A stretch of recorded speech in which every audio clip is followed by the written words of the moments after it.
Good morning, ladies and gentlemen. I'm Robert Litvak. I direct the International Security Studies program at the Woodrow Wilson Center.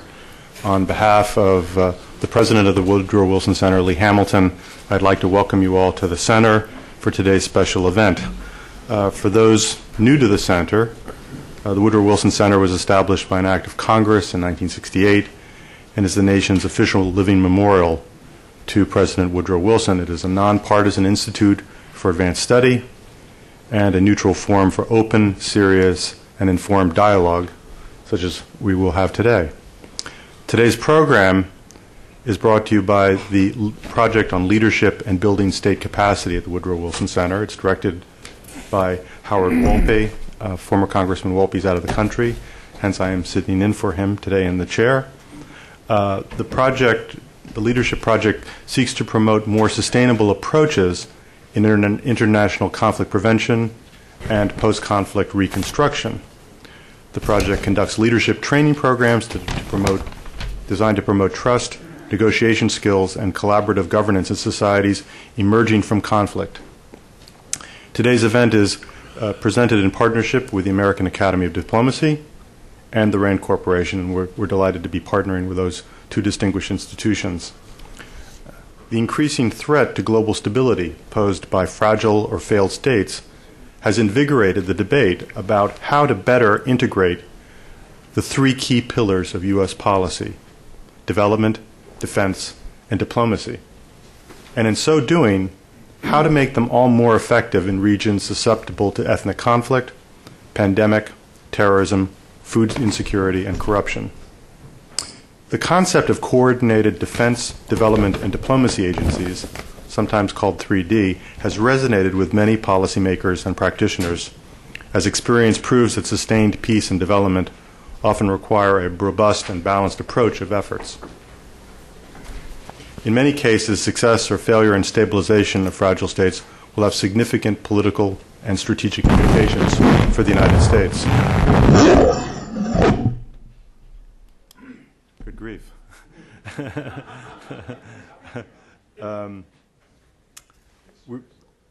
We're pleased to have with us today Ambassador Robert Hunter, former ambassador to NATO. Is there, John, everything okay in the back there? Okay, thank you. I don't know if if one of the remote mics is being jostled or something. Okay. In any case, we now return to our normal programming. We're pleased to have anywhere. Okay. And also, please turn off PDAs and cell phones as they do interfere with the audiovisual systems here. We're pleased to have with us, third attempt, Bob. We're pleased to have with us today Ambassador Robert Hunter, who's our former ambassador to NATO and is currently a senior advisor for the RAND Corporation. Full bios of the speakers are in the packets that you picked up on your way in. Our other distinguished speaker is Ambassador Thomas Boyat, who's the former ambassador to Colombia and Burkina Faso and chair of the American Academy of Diplomacy's Foreign Affairs Budget Project. Ambassador Hunter is the co-chair of the report Integrating Instruments of Power and Influence, Lessons Learned and Best Practices, relying, and I'm holding up that report that's available outside the door. That report relies on case studies from Kosovo, Afghanistan, Bosnia, and Iraq. He will discuss best practices for improving civil-military relations. Ambassador Boyat is chair of the Foreign Affairs Budget of the Future, Fixing the Crisis and Diplomatic Readiness. That report, which I'm holding up now, is also available. It was in your packets as you picked up from the American Academy of Diplomacy. He will discuss the budgetary needs of the State Department and Foreign Service to accomplish their increasingly complex and delicate missions. Before we begin, I'd like to thank Ambassador Ronald Newman, President of the American Academy of Diplomacy, Ambassador Clyde Taylor, Executive Director of the Una Chapman Cox Foundation, and Ambassador William Harrop, Chairman of the Program Committee of the American Academy of Diplomacy. The report, the Foreign Affairs Budget for the Future, was made possible by a generous grant from the Una Chapman Cox Foundation, and the Academy thanks them for their support. of strengthening American diplomacy.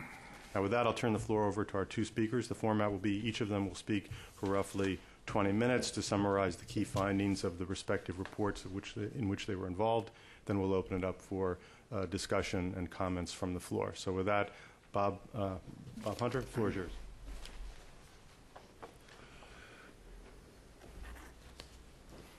Rob, thank you very much. It's an honor to be here at the Woodward Wilson Center, particularly because this institution has been at the cutting edge of precisely the kinds of issues we're talking about, and it has been for so long. Of course, being here, I do recall back when you were founded, and Hubert Humphrey, who was the godfather, went out to make a speech about it, which I helped to write. And one of my colleagues made the mistake, as he was talking about the international dimension, to get Humphrey to talk about some of the great works of nations around the world, and the reference was to the Bhagavad Gita.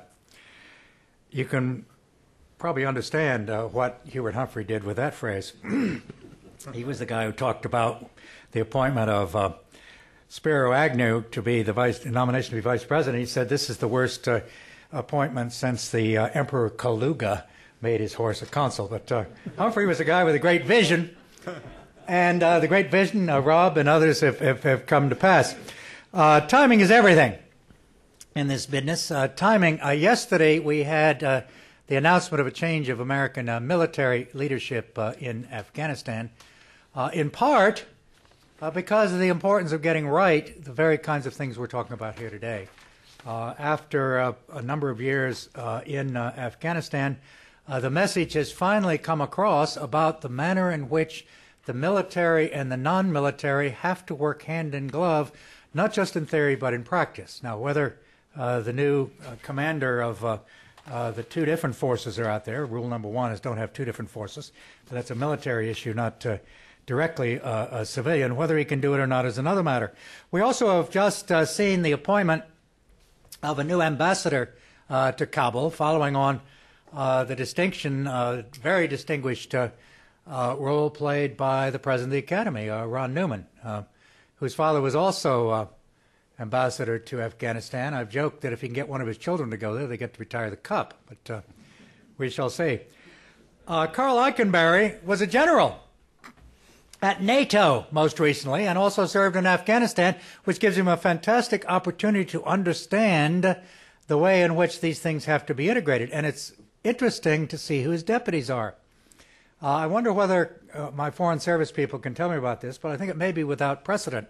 He has 4 number 2s in his mission, and all 4 are former or current senior U.S. ambassadors, career ambassadors. Part of it, he said, I'm going to have so much I have to do dealing with this great congeries, not just dealing with the government and with the outside military, but with the United Nations, UNAMA, with the European Union, with non-governmental organizations, and on and on and on. He said, if I'm going to get any work done, I've got to have some other folks of equal stature who have great knowledge who can help do the job. So we're having 5 ambassadors, not just one, including somebody like Richard Doney, who did such a great job in Egypt until recently. Now, like a lot of things, of trying to get these things changed, we rely upon the lessons that come out of warfare. We learned an awful lot in World War II. We learned an awful lot in the Cold War that had spillover effects. And in effect, what we're talking about today is not just how do you get the military and the non-military to work together, but how do you start thinking freshly about the whole way we do international politics in a practical way in the United States government, and also our alliances, which are going to apply across the board. It's not just the military, non-military dimension. It's to try to restructure the way we look at things in general. And as always, it seems in this town, it depends upon a new administration coming to power, but also depends upon presidential leadership, presidential insight and leadership. A number of the things we're talking about today, because there have been a lot of reports coming out, a lot of folks involved in this, are already being implemented. I will leave you to judge whether they have been implemented yet sufficiently. I think the answer probably is not yet. In fact, there's an awful lot of work that has to be done, not just in relationship to the two conflicts in which we're most directly involved now, the Iraq War, which the drawdown may be smooth, but it may not be. challenging very much civilian as well as non-civilian. How's that? Not just military, non-military. How about civilian and non-civilian instruments as a way of characterizing it?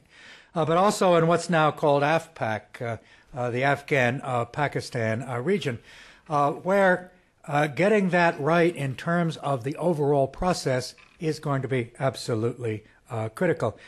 We have started out in this report. I was fortunate to work with two really outstanding people as chair, Edward Ghanim, who'd been not just ambassador in Jordan and Kuwait, but also had been a Deputy Assistant Secretary of State and a Deputy Assistant Secretary of Defense. And General George Jalwan, who is Supreme Allied Commander in Europe, but also had been head of the U.S. Command in Southcom, and who himself had an awful lot of civilian military experience, particularly in Bosnia. When it came time to implement the Dayton Accords, it was quite obvious that most of the work was not military, even though it was there to hold the ring. It was non-military. And it was getting institutions to work together that had never worked together. One of the fascinating things, we got Bob Bcroft here, who was the OSCE man there, who was kind of, whoever heard of OSCE? But in places like Bosnia and Kosovo, it's absolutely on the point. And I remember being down there for the first briefing in Sarajevo, and here the military came out, and they had this wonderful PowerPoint presentation. And in came Carl Bildt, who may be the next foreign minister, the first foreign minister of Europe, who was representing the other organizations, EU and UN. And all he had was a single piece of paper with some pencil scrawlings on it, which he projected on the wall, of equal merit and importance. But he was operating without a budget. First 2 points, therefore, in addition to presidential leadership and attention to structuring, is money matters. And that means it's not just about the administration, and it's not just about OMB. And where is Gordon Adams, sitting back here somewhere, who was used to run OMB, though he didn't have the title, and if they were smart, they'd let him run it again. Got to get money out of the administration. And let me just tell you, one of the great statistics on this.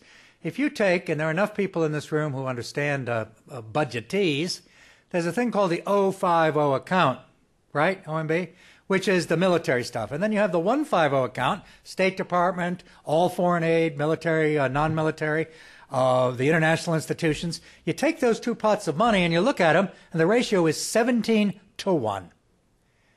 Even given the particular expenses it takes to run the military, that's absolute nonsense. Nonsense. The Secretary of Defense is one of the leaders, incidentally, in trying to get done what we're talking about. Does have a fund. I can't remember what the number is, 2108, some kind of authority in there, where some money can be given to the State Department and others. What is it, $200 million? Maybe going to $500 million. That doesn't even show up in the rounding of the military budget. I was at one point an advisor to the Joint Staff with a bunch of other folks. They were complaining that all the work they were being required to do in the non-military area, whether it was development or governance or a whole series of things, the State Department seemed to be AWOL. And I said, well, why don't you just buy the State Department? Take it out of petty cash. We had two generals who were on McNeil-Lehrer last night, two talented people, Wes Clark and Dan Chrisman. They were talking about things the Army was going to have to be required to do. No. Not things the Army should be required to do. It's things that other agencies should be doing, but with a process and a methodology so they can work together and to have it coordinated from the top down. First, the planning level. And in this report we came up, which was 67 people who actually met payrolls, military and civilian, over the years, was to start out with a focus in the National Security Council, actually do the planning, and pull all these institutions together. And all the way down to the country or the theater level, where the U.S. ambassador, the leading representative of the President of the United States, should be in charge, but with a team which integrates across the board and to eliminate one of those wonderful things that characterizes Washington, which is called stovepiping. The person on the ground will not report to the ambassador, but to his or her agency back in Washington before you can decide to lend somebody a paperclip. You think I'm exaggerating? Well, by only a little bit. But when you have the military, which have SERP funds, Commander's Emergency Relief Program, something like that, but still, it's peanuts. And that money should actually be going through the State Department, through the U.S. Agency for International Development, which is a poor stepchild in all of this, where in recent years, when it was more or less amalgamated within the State Department, mistake, it tended to outsource things, and so it has a dwindling number of officers and a lot of contractors. That needs to be reversed big time. Started under the last administration, continuing under this time, but it needs to be done big time.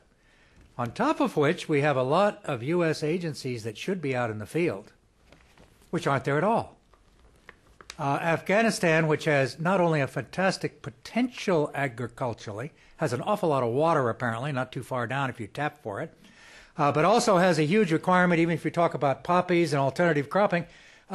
We run in the United States the best agricultural extension service in the world. When I was out there last year, we had, 6 people from the United States Department of Agriculture? Maybe it was 7. I'm sorry. I correct myself. People from the Department of Justice in terms of the things that have to be done in terms of the justice system. Health and Human Services, education, on and on and on. These agencies, these departments, most of them don't have foreign dimensions, but they certainly don't have a foreign service of people who are then deployed or ready to be deployed in various places. Canada does it differently. They have a thing called Canada, which is any time they deploy, let's say into a peacekeeping or other kind of situation, they have a bunch of folks out of the private sector who are in a kind of civilian reserve corps who come together, figure out what's necessary to be done. They've already rehearsed it, already trained for it, they have the resources, and they deploy at the same time. So it's not a matter of after Dayton you get into ISAF, or after the Kosovo War you get into KFOR, after the completion of the original invasion of Iraq you then start thinking of what you're going to do, or even today in Afghanistan, you do it from the get-go.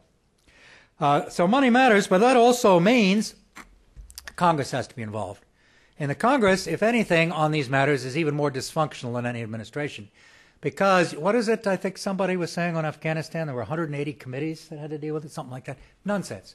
Now, you aren't going to change that fundamentally. But what you could do in the Congress is put together at least a National Security Review Committee, like the Joint Economic Committee, to bring together the barons and the people from the various satraps to consider these things together. And you can produce a national security budget.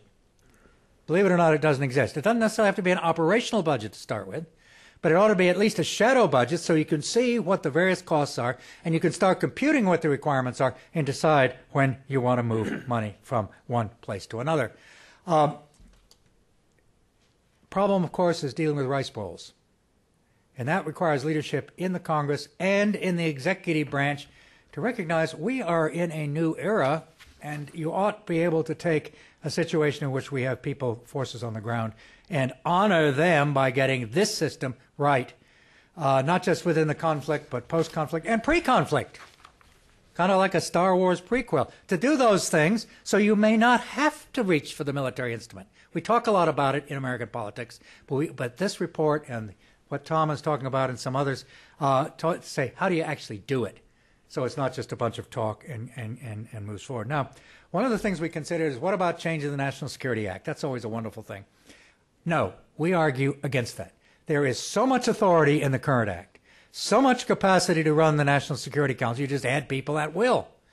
You get folks to work together in ways you don't have to change the act, in part because you probably couldn't get it done.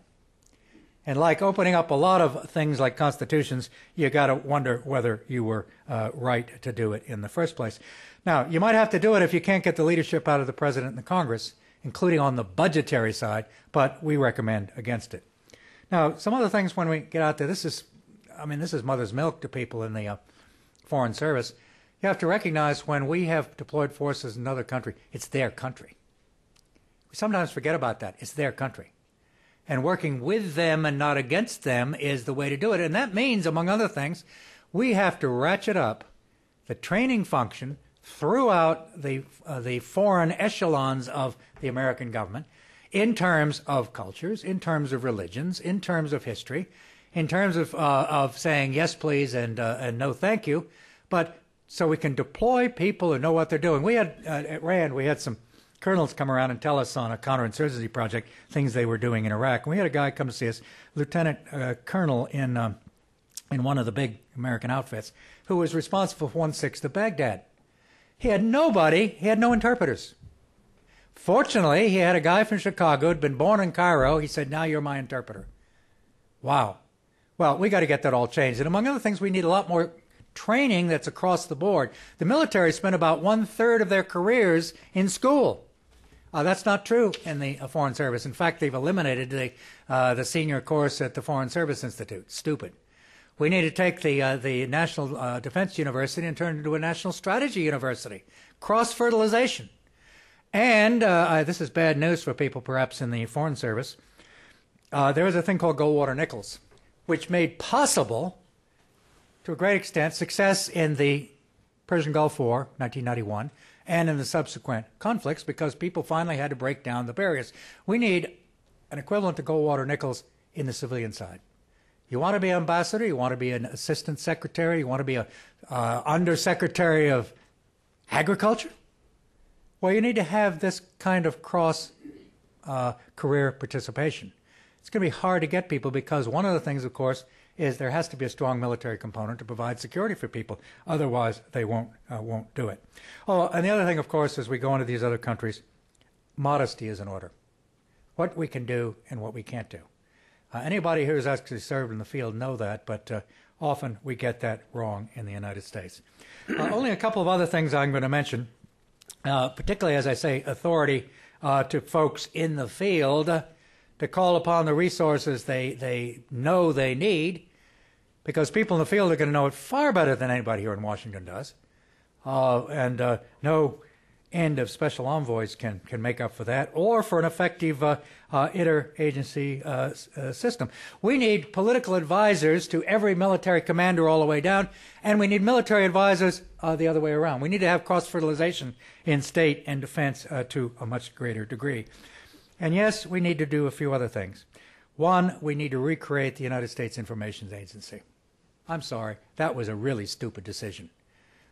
Because the State Department cannot do this kind of thing, and we threw away a great asset here, which is people working for the U.S. government, living in the embassy, but going out representing the United States instead of pushing a particular policy. And we handicapped ourselves on this. Somebody here from VOA here, let me just say, more money for VOA. Finally, NATO and the European Union. We already know that we can't do a lot of this stuff on our own. We ran an experiment in Iraq with all the power we had, we thought, coming out of the Cold War, to see what we could do on our own, and it failed. There is now a clear understanding, there would have been if McCain had been president as well, that we have to do an awful lot of stuff with other institutions. But it's not just NATO, it's also the European Union, the United Nations, et cetera, and with the United States not always calling the shots. If we're going to share risk and responsibility, we have to share influence and decision as well.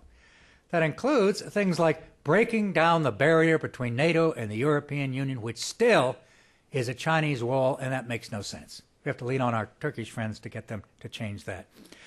We've got to get non-governmental organizations somehow in the mix, but respecting what they do. I would argue that in the last decade, an awful lot of work has been done by NGOs, perhaps even more than a lot of others.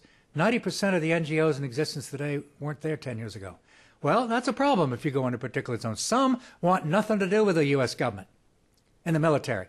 Some would like to be helped. Save the Children wants to work hand in glove. Well, you got to know who they are, where they are, and what they can do. And some of them you may want not to keep in theater because they will just be a threat to themselves because of security. But to a great extent, you know, you go to Kabul now and you wander around your flak jacket if you work for the U.S. government or out there for them, and then you see all these civilians wandering around from a lot of different countries in their T-shirts doing things. Well, this is the way we're going to have to change the culture fundamentally. Leadership at the top, get the money where it needs to be, and Tom Boyett will tell us the rest. Thank you.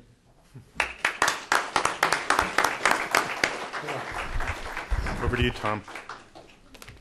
Thank you, Bob. I would like to thank the Woodrow Wilson Center for inviting me here today. And in the interest of full disclosure, Bob, I want you to know that I'm a Woodrow Wilson School old boy from Princeton University. So I have grown up imbued with his ideals, including Princeton in the nation's service. We're prepared to let some of the rest of you play from time to time as well. And as I have studied the 20th century and the American foreign policy in that century, I've come more and more to respect Woodrow Wilson. In fact, I'm prepared to argue that if you take his April 17th, 1917 speech before the joint session of Congress calling for a war against Germany, and if you take his 14 points, some of them at least, and put them together, the two together cover all of the major elements that have been part of the overarching foreign policy thrust of the United States in the 20th century. So I'm very happy to be in an institution that has his name and shares his values.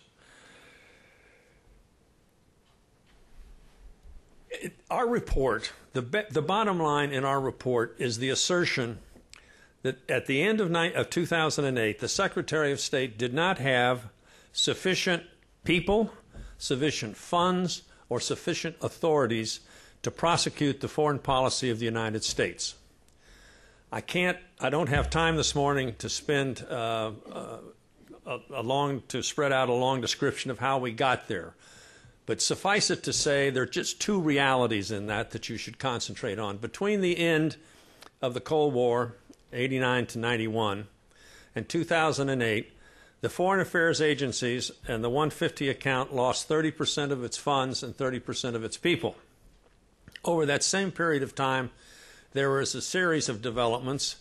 I'll just mention one, the collapse of the Soviet Union and the collapse of the Yugoslav Empire.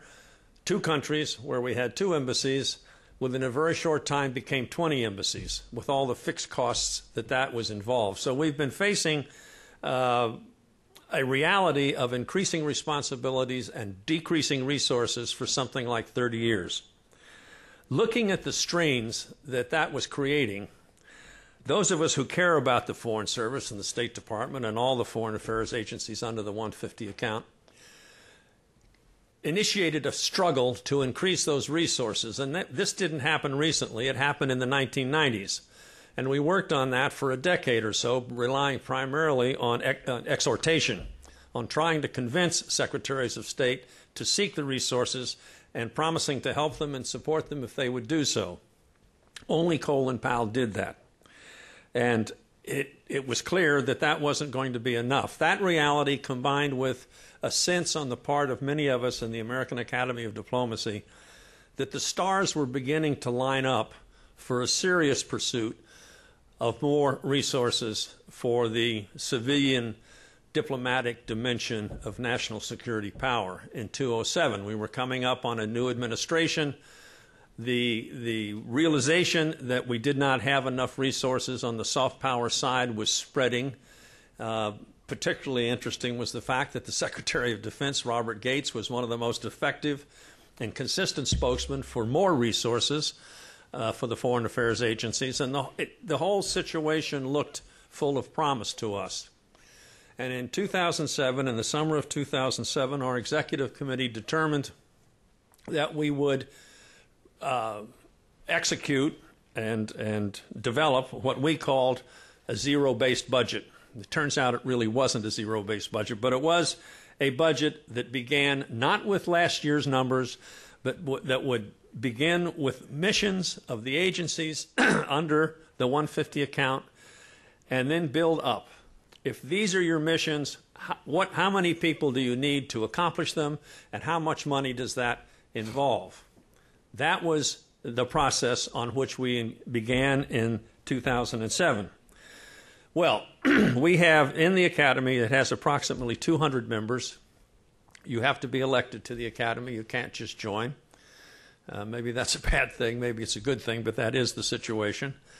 And among those 200 people, you have represented probably at least 40 years each with experience in diplomacy.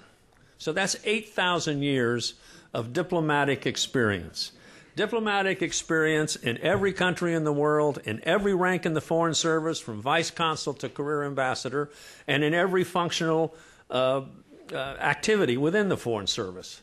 It's a unique resource, and our idea was to leverage that and add to it budget skills, which we didn't have in our culture. And so we engaged our colleagues from the Stimson Center and asked them to establish a budget team, a team of budget experts, which they did.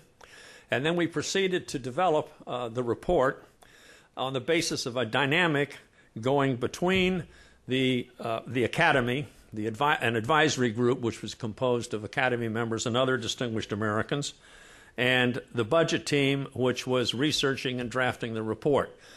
We established the assumptions and the parameters. They did the research and the writing, and we did the editing, and this dynamic went back and forth until we produced the Foreign Affairs Budget for the Future, which you all have, and it published it in October of 2008. Ab initio, that means from the beginning. It was our goal not just to publish a report. We saw this report as the beginning of our project, not the end of our project. And we were prepared to judge ourselves and determined to proceed on the basis of turning the recommendations in that report into the law of the land, authorized and appropriated. If we recommended 5,000 new positions in the report, and we did, our goal was to achieve that, not just to talk about it, but to make it happen in the real world. And that's how we pursued the process. Once we had the report, and I suppose I should summarize it before I get to the political side of it, we divided the 150 account into 6 functions for our own assistance in developing this report. Core diplomacy, training, public diplomacy, the U.S. Agency for International Development, foreign assistance, stabilization and reconstruction, and security assistance. And there's a chapter on each one of those in our report, and there are recommendations on what are needed in terms of people and in terms of programs and in terms of authorities in each one of those sections. With respect to core diplomacy, we seek roughly 1,100 above attrition new positions, 1,300 for training, to include, at the end of the day, a training float, which is in addition to all of our operational positions of 15% of the service, and that would require, between training and transfers and temporary duty, about 1,300 new positions, 500 new positions for public diplomacy, 1,250 for AID, 560 for stabilization and reconstruction, and 50 for security assistance. That's on the people side of it. On the program side, we basically assumed that the program structure that existed in 2008 would go into 2009, a new administration would do whatever it's going to do with new programs, and that we would deal with that when it happened. There were 2 exceptions. The first exception was we strongly recommend what we call an ambassador's CERT program, for want of another name. If the Congress of the United States is prepared to give brigadier generals millions of dollars to reconstruct and stabilize and help after they've been in a combat situation, why not give a few $100,000 to ambassadors to invest in the same sorts of things as preventive measures? And so we are requesting funding to permit ambassadors to respond in advance to political emergencies and ex post facto to humanitarian emergencies, with an increase of $125 million in 2010 and $75 million thereafter. This money to be made available to ambassadors around the world as the Secretary sees fit to have their own at-hand resources to respond immediately to opportunities as well as challenges. On the public diplomacy side, we are recommending a significant increase in exchanges, 100% increase in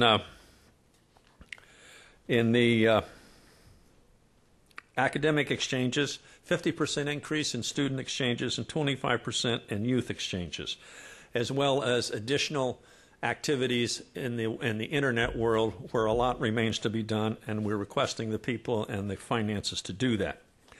Finally, on the authorities side, we recommended that a the elements of a parallel security assistance structure which is developed in the context of the war on terror be shifted from the Defense Department back to the State Department. And this would involve shifting the 1206 train and equip money for counterterrorism from defense back to state, shifting the 1207 authority, and this is a really interesting one. The 1207 authority is $100 million that the Defense Department gets every year so that it can give it back to the State Department. Now, what does that tell you about our congressional situation when that's, why not just have it directly go to the State Department? We recommend that. And the same thing applies to coalition support activities, fellowship activities, the terrorism counterpart of IMET, and I've already spoken to the SERP. So those are our desiderata. Now, what have we done to make them happen in the real world? Well, we were in touch with both campaigns at a leadership level, not the presidential candidate level, but the foreign affairs advisor level. And both campaigns were at least supportive in theory with what we were doing.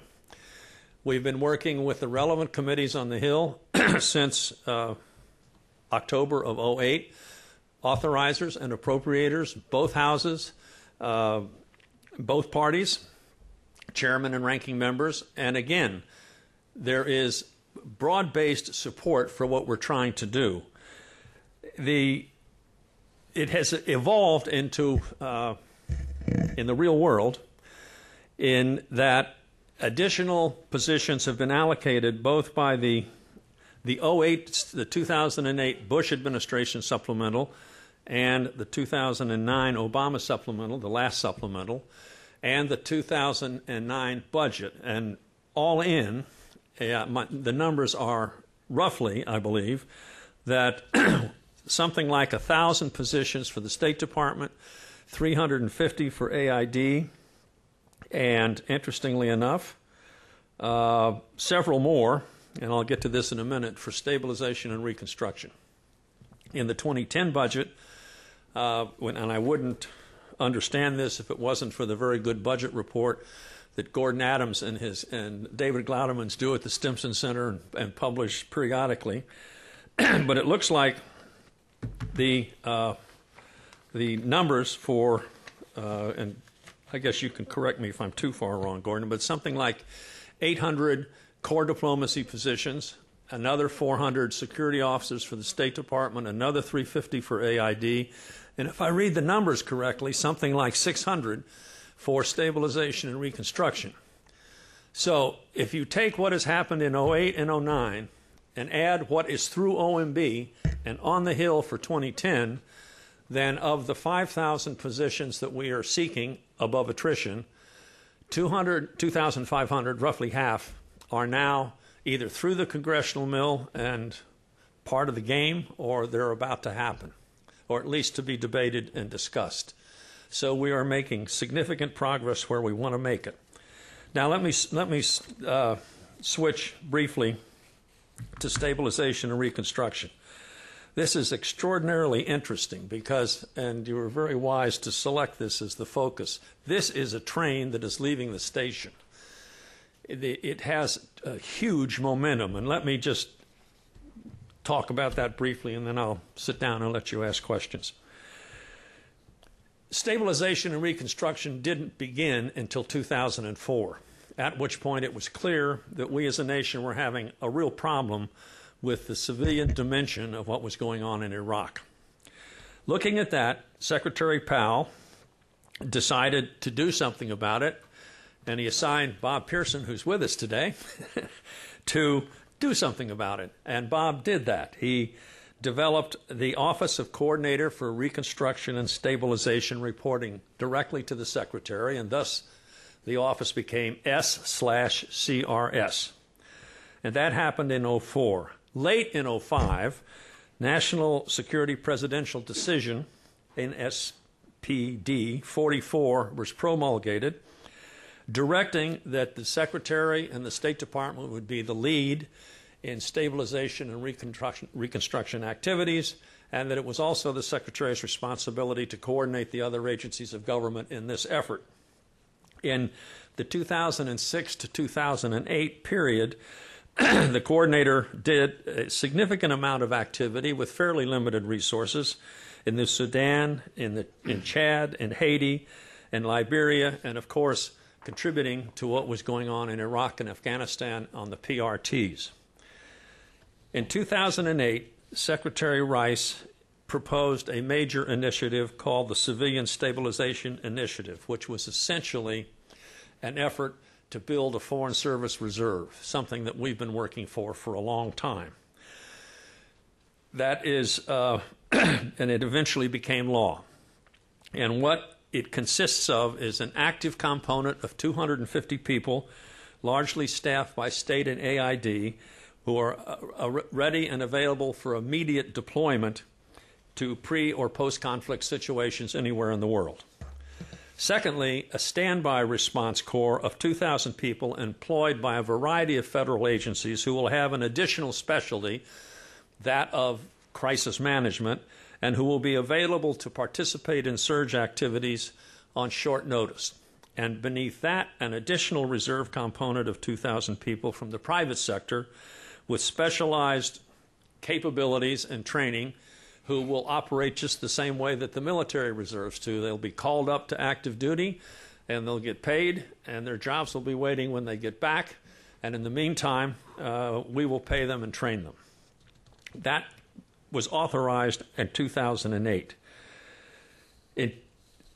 Of course, everyone said, okay, fine, you've got the authorization, but are you going to get any appropriations? Are you actually going to be able to stand this thing up? Well, in the 2008 supplemental and 2009 budget period, the SCRS received somewhere between $55 and $65 million to stand up the process. In the 2009 budget, they received an additional $75 million, $45 million at state and $30 million at AID to continue the stand-up process. As the situation now stands, that is enough money to establish the 250 active reserve and 1,000 of the 2,000 second-level governmental reserve. And that office is proceeding with that. With the 210 appropriation, the Secretary has requested $320 million to recruit, train, support, equip, and deploy civilian response corps. And if they get that much money, and the 361 additional people that would be involved in that, the director, the coordinator for stabilization and reconstruction, expects to have the whole thing in place by the end of fiscal year 2011. And as I said, it's a train that's leaving the station. It's about between where they are now, which is somewhere less than 100 in the active component and somewhere less than 500 in the first level, to 500 and 1,000 at the end of fiscal year 2010, and the full Foreign Service Reserve surge capacity, whatever you want to call it, by 2011. The whole complexion as to how we deal with today's world is going to change, and change dramatically. Well, I know that there are a lot of questions out there for Robert and myself, and let me leave it at that, and thank you very much for your attention. Thank you, Tom and Bob. The floor is now open for comments and questions. If speakers could please identify themselves. And there are microphones on the side, so if individuals will just indicate who would like to initiate the discussion. Yes, woman in the middle there. Gregor. Thank you. Thanks. Thank you. Good morning, and thank you, ambassadors. That was really interesting. My name is Louise Bashan, and I work in the conflict prevention part of SCRS. There are a couple of us here today. What? You really are one? What? We exist. We're real. And before that, I worked at F, so I find these issues very interesting. And you hit on it, that so much of it is about the funding and actually getting the funding to back it up and balancing it with our DoD funding. So what are your suggestions for how we actually make that a reality? And this administration seems committed, and at the same time, like you said, it's completely out of balance. So I'd just like to hear your input on how to make it actually happen. Well, you know, it's a very interesting situation, and I can't remember any element of the Foreign Service or the State Department being in this position in recent history.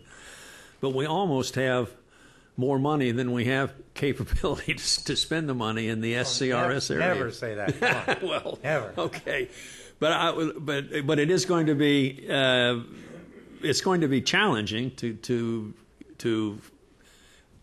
either recruit or train the people or assign and train the people and bring the whole thing up to an appropriate level in this period of time. But I've spent a lot of time talking about it with Ambassador Herbst, and I think that he's going to get there. He's going to get it done. Now, you need some legislation on the authorization side. As it now stands, the Congress has not approved, if I'm correct, has not approved the civilian reserve yet. So that needs authorizing. They have not approved re-employment of the civilian reserve folks. That has to happen. They have not approved life insurance for people that are going to be going in harm's way. They don't have the authority to hire retired FSOs or Foreign Service nationals, which is absurd because that's where the language capabilities are going to be. So a lot of things have to happen. But as Bob implied, let's not worry about how hard it's going to be to do something that we've been fighting to get the chance to do for a generation or so. Full speed ahead. If this requires mid-level hiring at some point, fine. Establish the parameters and do the mid-level hiring. Whatever it takes, we institutionally have to be able to respond to these unique opportunities. As I indicated before, I think you have to start at the presidential level and at the level of the National Security Council, probably in the White House. I would suggest let's appoint an extra special envoy. Somebody who reports to the National Security Advisor or to the Principals Committee who will go around and vacuum up those things that have to be done and start getting down to the very precise steps that are going to have to be required, including the money. What happens, unfortunately, when you get into a circumstance like Iraq or Afghanistan, Pakistan now, where there is so much urgency to get on with a particular problem, a failure to recognize the systemic changes that have to be made for the future. And as I said, not just for conflict situations, but also for the overall requirements of managing and maximizing U.S. foreign policy in a time when we are going to have other people with us and have different sets of instruments that we did in the past. Requires actually a recognition right at the top, and then rewarding people, hiring the best people, rewarding people for actually getting that job done. Bob, I don't know if the President, to what degree he's aware of this, but there is an interagency management system already in place to deal with R&S.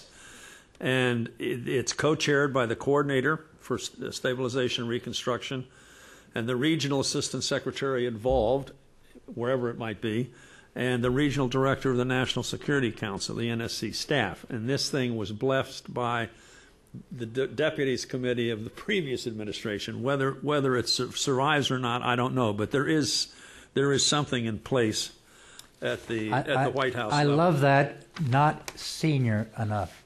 These people don't command a thing unless they have people above them who are prepared to pay attention, get them the attention, the resources they need. Another. Okay. Can we move on? Yes. This.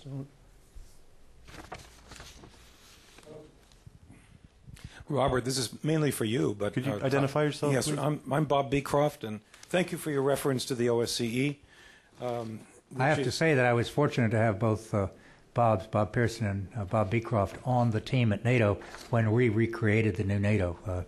You guys did an awful lot of great work. That for much this, star power in one place? Those were great days. We had 2 stars, and then they had me to to take some of the credit. Mediate. I'd like to go back to your recommendation that USIA be recreated. In my view, that's absolutely correct. It's never really been a comfortable fit at the State Department. Most FSOs don't see it as particularly, quote, promotable, unquote, and frankly, they're not all very good at it. My understanding, though, is that the current Secretary of State does not support having a USAID be reestablished. I don't know. USIA. I'm sorry, USIA. Either one. Either one. And I don't know about the President. What strategy would you have to try to actually bring this about, and would Congress be receptive? One of the strategies is people making noise who have a lot of experience. And another thing is to get somebody on the President's immediate team who will walk him through some of the things that are required. Congress, I gather, is not that interested in seeing a new USIA, but you got to pick individuals and convince them of the merits of doing it. For those of us in the business, and I have no particular axe to grind on it, but having watched the performance of outstanding Foreign Service officers and outstanding people from USIA, they were two different breeds doing two different functions to the same end. And smushing them together meant, just as you said, people are going to look around and say, how do I get promoted? One of the things that has to be done is, that's why I talked about a civilian Goldwater Nichols, which you don't even need legislation for, is to say, if you want to get promoted, here's what you need to do. And folks will gravitate very rapidly into those positions. That is not the position of the American Academy of Diplomacy. We didn't, we purposely decided that we would not address structural issues in our study because nothing would divide our constituency quicker than something like that. And speaking personally, I think that's a terrible idea, and whatever political power I have and my associates have would be used to defeat it. How do I turn off his microphone? But, it's you were talking about stovepipes, Bob. I am not in favor of creating another stovepipe, which is what that would be. I think it's a cultural question. We can debate it. Okay. Gentleman in the middle there. Thank you. Pass the microphone. Yeah. Dane Smith from CSIS. I was very struck by the come-on for this meeting, which talked about the role of diplomacy in Reconstruction and Stabilization. It seems to me that what we've had in this very interesting innovation of the last few years involving SCRS at the State Department is still a real bifurcation within the department. SCRS, of course, has found it difficult to elbow its way into a number of conflict situations in which it should have played a role. Part of this has to do, I think, with the issues of training and incentives for the Foreign Service. Not only, it seems to me, do we need to have more incentives for exchanges in other agencies, we need to get more political officers working in the R&S area. A good deal has been done at the Foreign Service Institute to set up training programs on R&S. Who is taking those courses? CRS people and people from other agencies, but not very many from the rest of the Foreign Service. It seems to me the incentives need to be built in to encourage political officers to work in conflict areas so that if they get promoted because of experience in areas of that sort, and also having gone through training in this particular area. I'd be interested in your comments on that. Not everyone's familiar with these institutions. Could you just identify what are these units within the State Department that were abbreviated? SCRS has been referred to. It's the Coordinator for Stabilization and Reconstruction. Coordinator for Reconstruction and Stabilization. Yeah. Foreign Service Institute is the training institution for the Foreign Service. Well, Dave, just 2 days ago, Ron Newman and I met with Herbst, and we asked this very question. And they are building training programs at FSI, and in fact they have a basic course in place, and they are hiring people, they are recruiting people, and they are moving very quickly. And when you have the opportunity and the funding for 600 positions, they're going to come from somewhere. And I think that your concern is a little bit dated, because their ability to participate in the kind of operation for which they are needed and for which they are designed is increasing every day. There is an SCRS is in effect going to be in charge of the PRTs in Afghanistan. They've stood up something called, I hope I can find it, it's a wonderful acronym, the Integrated Civilian Military Action Group. That's an ICMAG in Kabul, and one of the ambassadors about whom Robert spoke, who was going to Kabul to be in charge of a piece of the action, is I understand it, is our sitting ambassador in Buenos Aires is going to go to be in charge of the, what did I call it? ICMAG. So it's happening before our eyes, and it's going to continue to happen. I think you can count on it that this is a serious mission, and it now has serious money, and serious FSOs are going to realize that and adjust their career aspirations accordingly. I'll tell you, I think it's fairly simple, at least to start off with. First, you recognize that there's this new job called F, equivalent to the deputy's job in Jack Lew. You put a really top-notch person, maybe from private sector industry, head of USAID. The secretary then says, anytime I have a meeting on any subject at all, I want the person who's going to be doing this integrating work sitting in the office. And secondly, I'm going to sit down with the secretary sits down with the director of the Foreign Service and says, let me look at those promotion lists.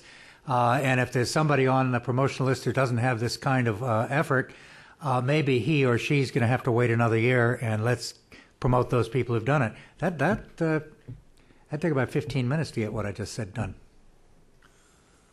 Okay, gentleman in the second row here.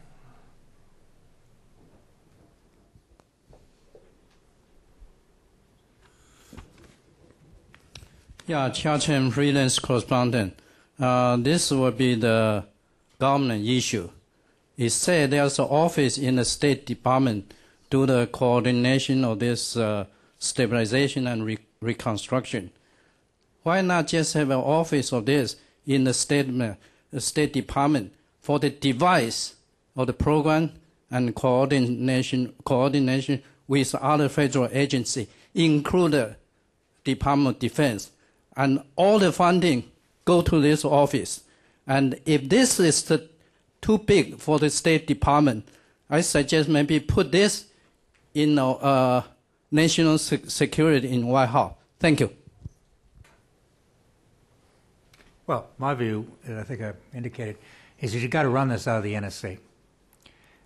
You give it a few offices over in the old executive office building. You give it the authority and senior people. Now, in terms of funding, Congress is going to never let it be done that way. But if you have direction coming in that way, you have a chance to get the funding to start flowing.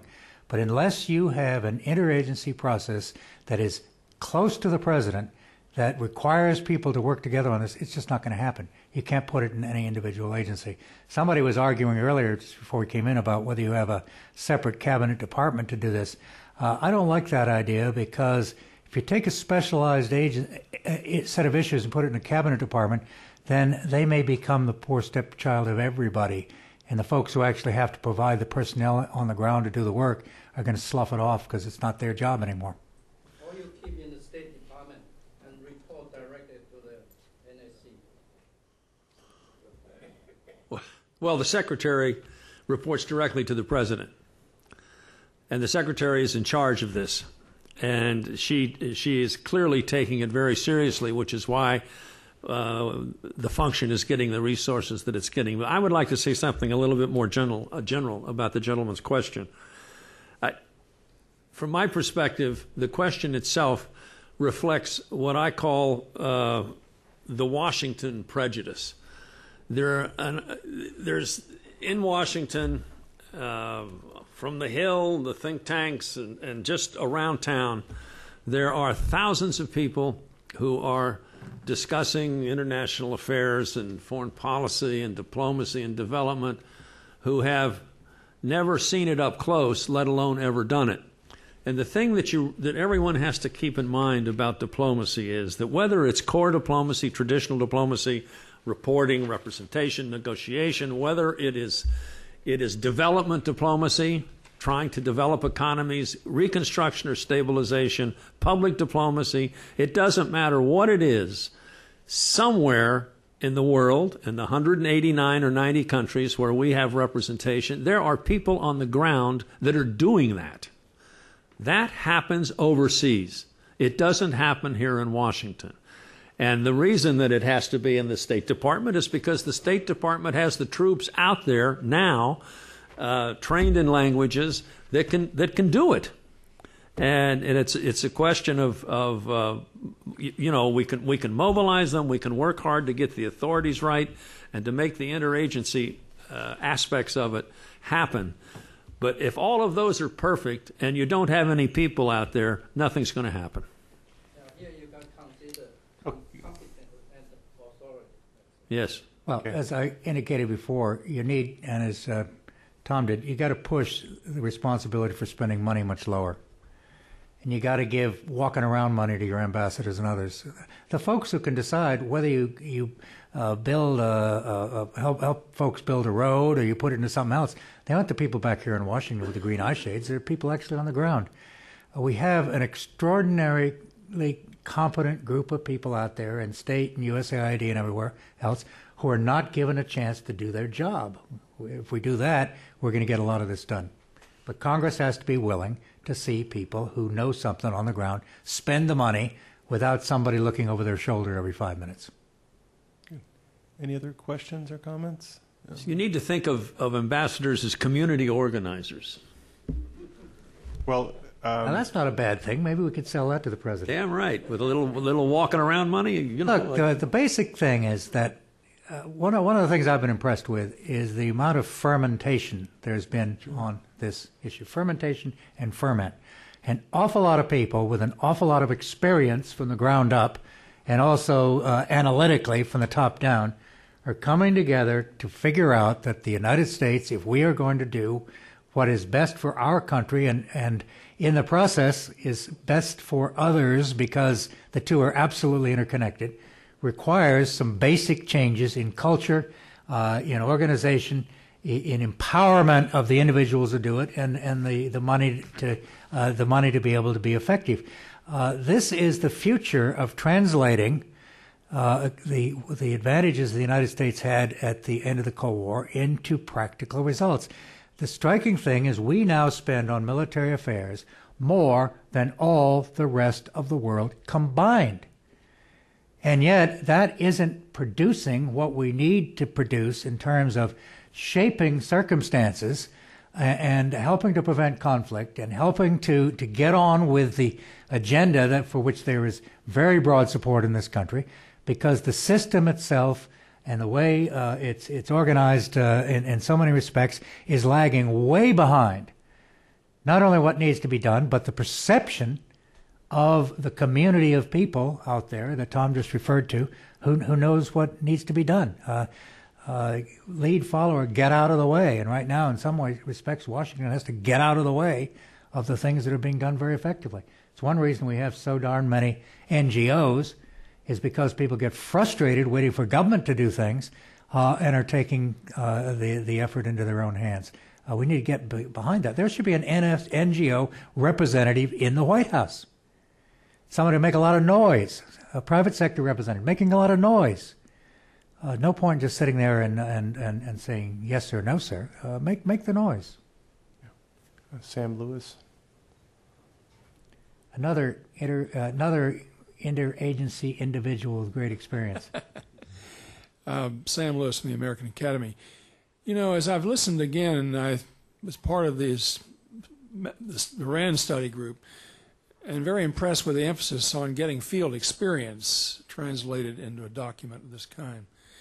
It occurs more and more to me that we are on the cusp of a sea change in the way we do business in the State Department and in the interagency world.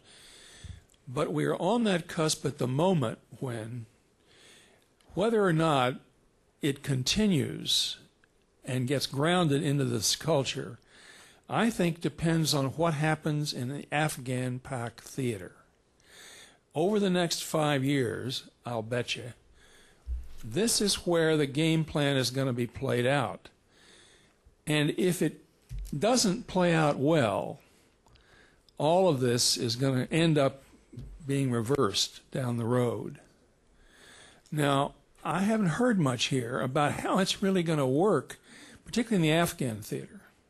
And I do think you might want to say a word about how these 4 ambassadors and 1 general, 5 ambassadors, and the PRTs over the next year or two, how well is this going to be, how well will it reflect changing attitudes both in state and defense on how to work together?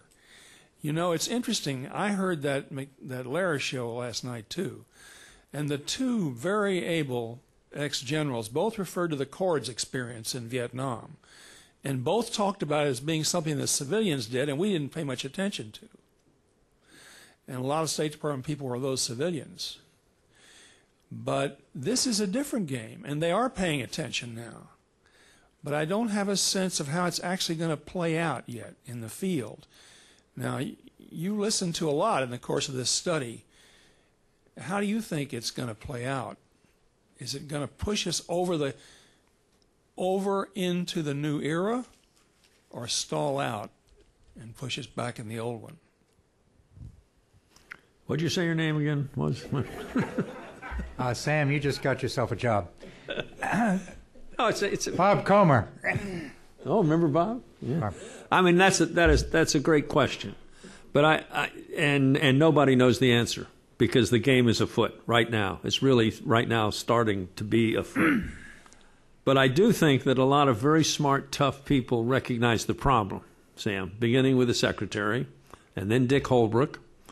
And they're not just discussing it. The fact that we have, 4 seasoned ambassadors are being committed to this, along with an experienced general who's going to take the diplomatic function, it's kind of forcing political military cooperation. By the way, we had 4 ambassadors in Iraq. Well, I know. Yes, that's true. It's 5, excuse me. Yeah, but it's the same idea, the same model, that you have this segment of the action that is so important it needs an ambassador to run it, and Reconstruction and Stabilization is one of those segments. And it is structured in the sense that they do have this committee, and this guy is going to be in charge of that committee, and he's going to report to the ambassador. And let us pray that it works. Well, one of the reasons for having these 4 ambassadors is to give them some weight in relationship to the military. That's going to be important. One of the things that's been grossly underused is the Provincial Reconstruction Team, which do some fantastic work, but they have very few resources. And these things need to be greatly expanded, but not just in terms of U.S. personnel, but also personnel from other countries and the engagement of the locals. The great success is to help the locals do their business rather than outsiders coming along and telling them how to run their lives. This is also an important area in regard to the Western Alliance. NATO is in one of its more serious crises now because the United States is focusing very much in the Middle East and Southwest Asia. Most of the Europeans want the focus to be back in Europe if it's to be anywhere. The president, I think, did what he could do at the NATO summit, which was to stay off the issue of getting more troops from the Allies because he knew it wasn't going to happen. He didn't want a failure.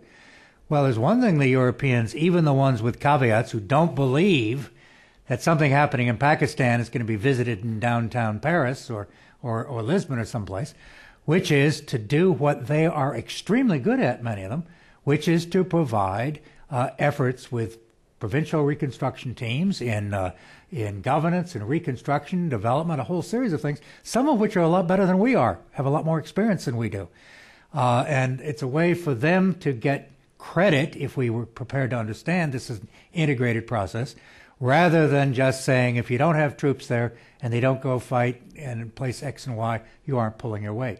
That means, among other things, breaking down this barrier between NATO and the European Union, which to a great extent depends upon getting the Turks to remove their veto, which should be doable, but secondly, to get those two cultures to work together so that people at NATO and people at the European Union will understand that they can't be two institutions living in the same city on different planets. Now, that's something we can charge the Allies with. We're going to pay more attention to what you want in Europe, but by gosh, you got to pony up in these other areas, and we'll give you credit for it. Yes. Ron Newman from the American Academy. Now, having been one of the 5 ambassadors in Baghdad when we stood up that embassy, I just wanted to reflect. That actually worked extraordinarily. 4 rolled into 1, I believe. Well, I mean, we had one who was the real ambassador, and then we had 4 more of us. But it worked actually quite well. So this is a model that is not unique. It worked well, I think, for several reasons. One is when you have a very large military counterpart, they are very rank conscious. For better or worse, if you appear to have stars on your shoulder or the equivalent thereof, you will be heard at a different level than if you appear to be the equivalent of the colonel. Maybe good, maybe bad, but it is real. For those people who don't know, an ambassador is equivalent to 4 stars.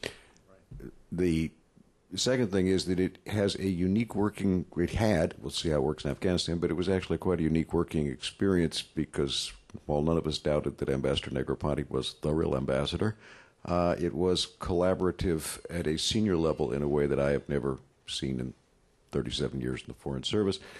And it illustrates, finally, a thing that you've pointed out, Tom, that the need to have multiple people drive policy. It's not just about reporting, it's about getting on with action. And you can do that with people at a lower level who have the right sense, but to combine the sense of drive with the rank to be heard and to be seen by colleagues actually worked pretty well in practice. There's a limit to how often you could do it because we don't have that many ambassadors, but I just wanted to add that sort of historical reflection on the point. Thank you. Thank you. And gentleman there.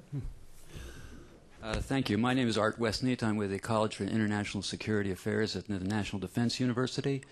And I come from Indiana, and my Hoosier relatives think that nation building is the worst way to spend money ever. And I have a hard time convincing them that differently. Do you have any tips? And beyond that, do you have an assessment of how the American public will respond to the Reconstruction stabilization effort of our government? Well, maybe we could call them all land-grant colleges and that sort of thing, the way Indiana was built. So it's another matter. This is an educational function and a demonstration of success function. Yeah, that's... Demonstration of success. You know, there are an awful lot of successes out there that need to be pointed to. Now, I don't want to cite necessarily Bosnia because that still has a long way to go, but we have now gone, 13 and a half years with nobody getting killed. The same in Kosovo, nobody getting killed. I mean, it's the longest period, incidentally, in Europe itself without war in all of human history. Look at what's been done in Central Europe in such a short period of time. These are all success stories. One of the problems is that we tend to focus on the things that fail rather than the things that succeed. Let's get some more folks from Indiana to go out there, and then they can go home and say how wonderful things are on their particular beat because they were able to do something. Yeah, once the civilian reserve is stood up, we're going to ask you to be in charge of the Indiana contingent thereof. Good. Woman, yes, in the back there. Thank you. My name is Maria Steffen. I'm from the International Center on Nonviolent Conflict.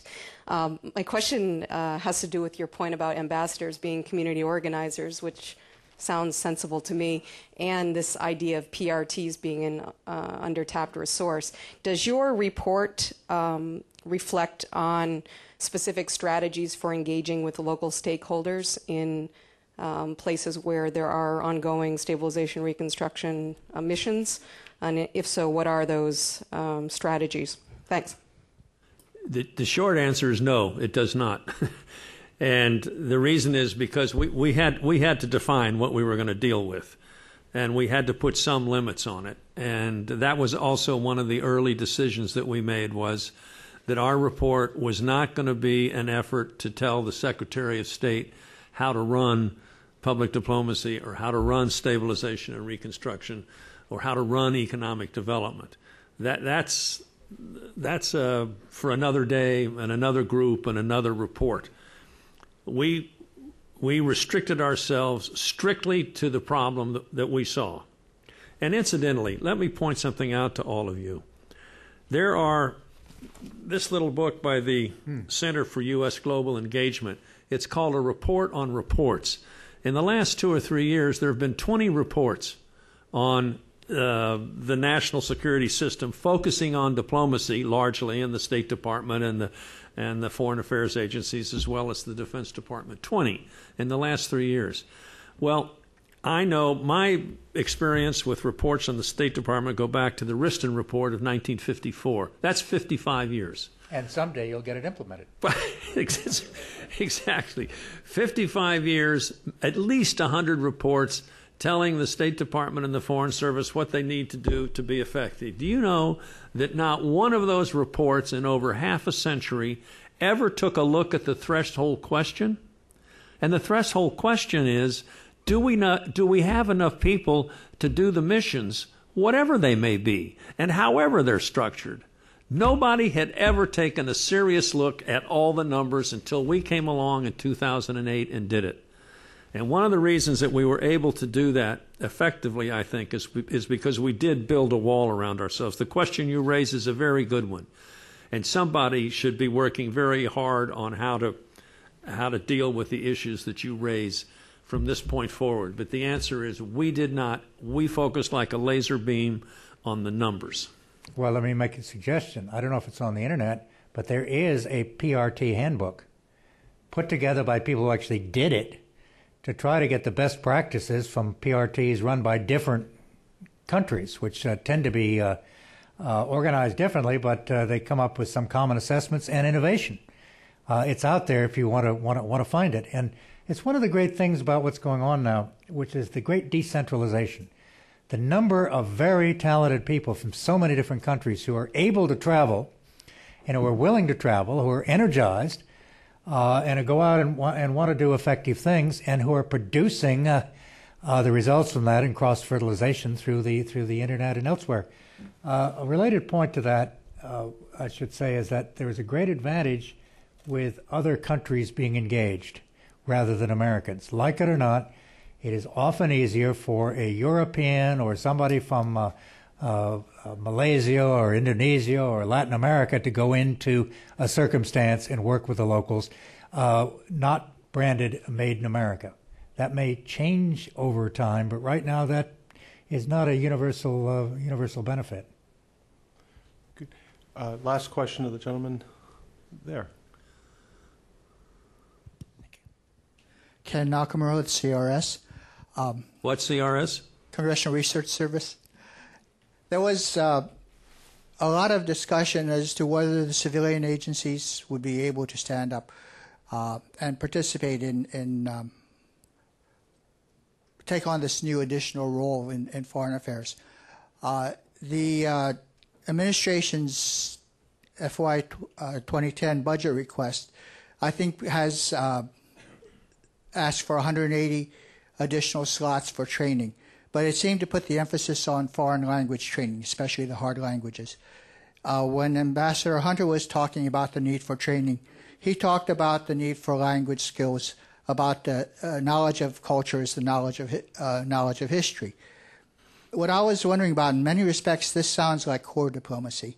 And are there new skill sets required to carry on and have the civilian agencies take on the responsibilities that the military has taken on by default? And does FSI have the capacity to train sufficient numbers of people and other skill sets? Ambassador Boyat's report talks about strategic planning, about program implementation, about budgets and budget creation and implementation of those areas. which go beyond language and cultural sensitivity. I was wondering, is the training capability there? I think a lot of it doesn't require training. If you were to require, through budget money put up by the Congress and blessed by the administration and OMB, to have deployable capacities in the Department of Agriculture, in the Department of Justice, in HHS, in education, a lot of these folks can go out along with somebody who speaks the language and can give them a little cultural experience and be able to interact with local populations, whether it's a PRT or some other way. And this is a recognition, I think, that the hearts and minds function, a term that got such abuse 30, 40 years ago, is in some ways now the center point. It's how do you help individuals look to a different perspective on the future, in part so they will be more resistant to the recruiting sergeants who come around from the other side.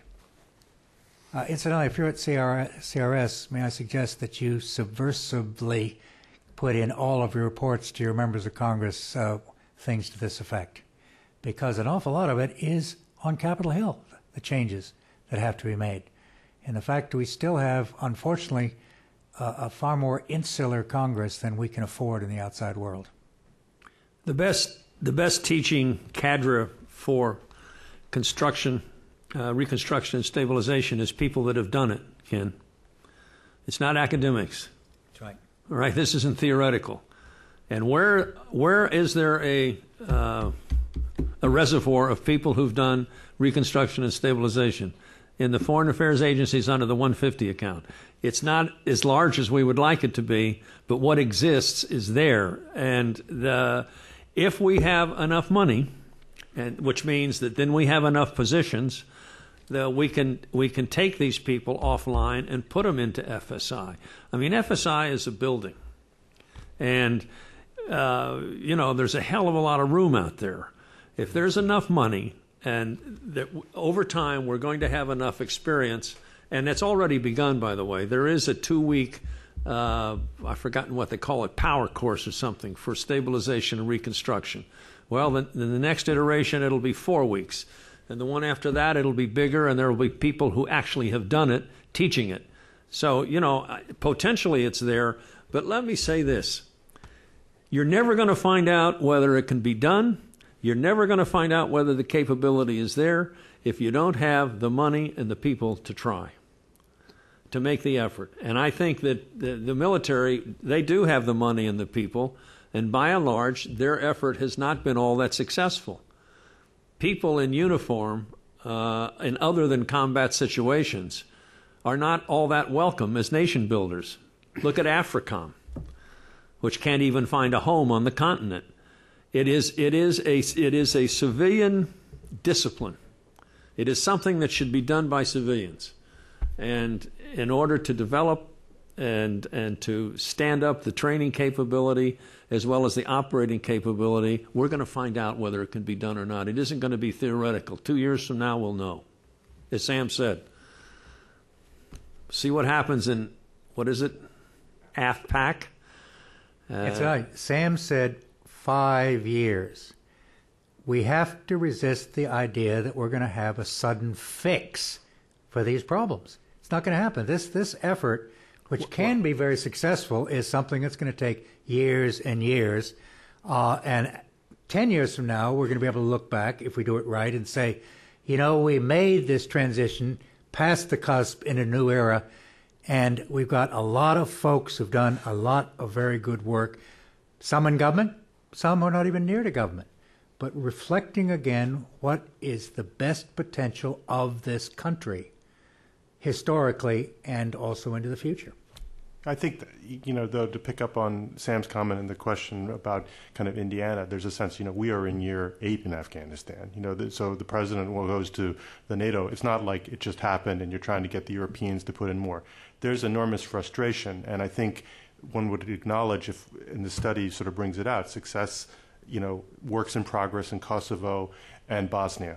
But there seems to be a view that in the Muslim world we have a particular problem in terms of a cultural fit, and whether this exercise, quite apart from getting the resources and division of labor right, is whether in that environment the United States has the ability to go in and to operate in that level that will have durable kind of results versus kind of, I think, tapping into popular sentiment and whether there'll be a post-Iraq syndrome or not in this country or not, the sense of let's get out of Dodge, let's withdraw from the region, it's intractable, we don't have the instruments, the cultural sensitivity, et cetera, to kind of make it work there.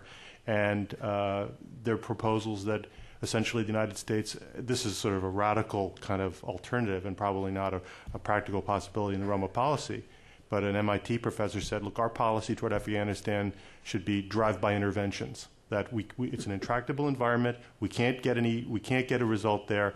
And when Al Qaeda kind of reconstitutes to the point that they have a Kandahar kind of, facility, then we would intervene that way. That's an alternative out there that's off the table now in policy terms, but it taps into some public frustration about the ability to kind of make this work. And today we've addressed kind of getting the institutional mix right, and everyone acknowledges the imbalance. But remaining is sort of the nature of the target environment and whether we're, any good at this exercise long term. And that's sort of the question mark. And one hopes there'll be the time for policies to be implemented so we can get some traction on these issues.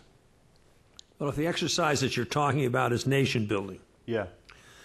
We're in year 50 in trying to do nation building in Haiti, and we have not been successful. On the other hand, you can argue that we've been incredibly successful in nation building in Germany and Japan after World War II, in the Asian Tigers in the 60s and 70s. Central Europe, the last 20 years? Yes. In Latin America, the Alliance for Progress, and suddenly there are countries in Latin America that are every bit as developed as the European, Chile, for example.